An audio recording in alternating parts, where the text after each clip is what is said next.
Hey there. Today I want to briefly consider the Polaroid Snap. Now, when I hear Polaroid, I always think back to a time before digital technology when instant basically meant a picture came out of the bottom or the side of your camera and you paid extra to get photographs in under an hour.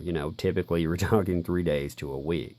And this kind of builds on a lot of that technology, but the picture itself is a lot better than anything you dealt with back then. So if you dealt with a Polaroid back in the day, don't worry, your picture quality is going to get a lot better. Now, to note right off the bat, this does not come with instructions. So that is kind of an annoying feature there, but this is also a very easy to use camera. And if you really take the time to explore it and watch a few how-to videos, you can save yourself a little bit of time and paper, which is basically money. Now, what you're going to have to decide right off the bat is what type of paper you want to use. You need to make a decision on whether you want premium paper or basic paper.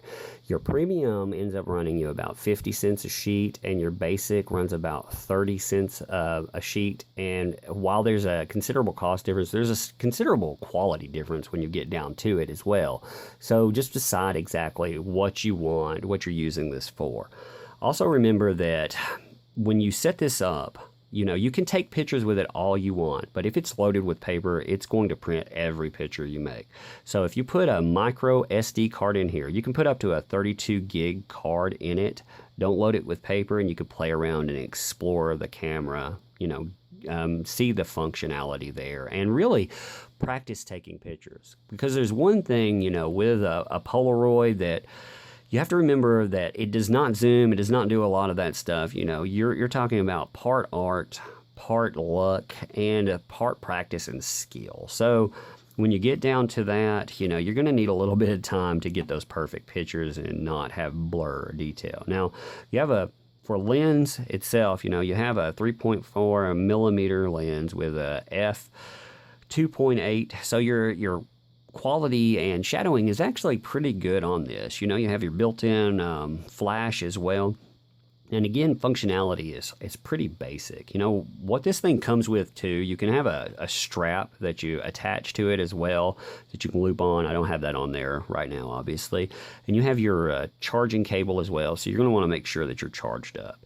When you decide to put paper in it as well, just follow the instructions on your paper. It's very basic. You're popping this open. You're just stacking a certain way. Like again, if you follow the instructions, it's not going to cause a lot of problems. When you're getting down to use, we're talking about flipping it up. You can see the little power button here, and it has mode details. At first I thought moding was done by hitting whichever button you want. You can see the little button flash up for black and white, for sepia, and for coloration. You can tell which mode it's setting in. You have a stop mode here as well. You have a picture delay mode, so if you want to, say, get with the family, you can actually do that. I'm going to close this so I don't take a picture. And you have an instant picture as well. You also have an addition for a tripod. You can set this on a large tripod, or you can use a mini tripod. Actually, there are a lot of really good mini tripods. The monopods with a little chicken foot stand, you can see this in here. These actually work really well if you're talking about pictures where you're just going out and you don't want to carry around a really heavy tripod with you. Just remember, exactly what you're taking and everything.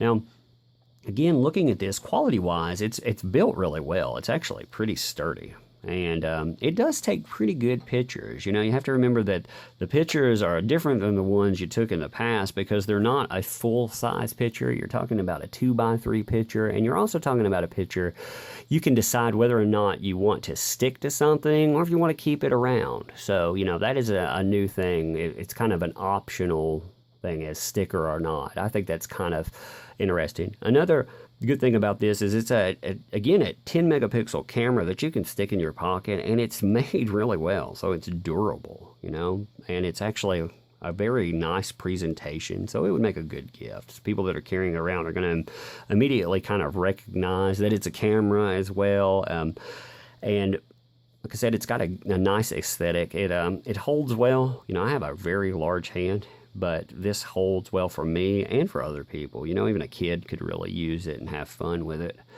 But anyway, that's about all that I want to note on there. You see the legs here too. If you have any questions, please let me know and I will try to help you out with them. Thank you.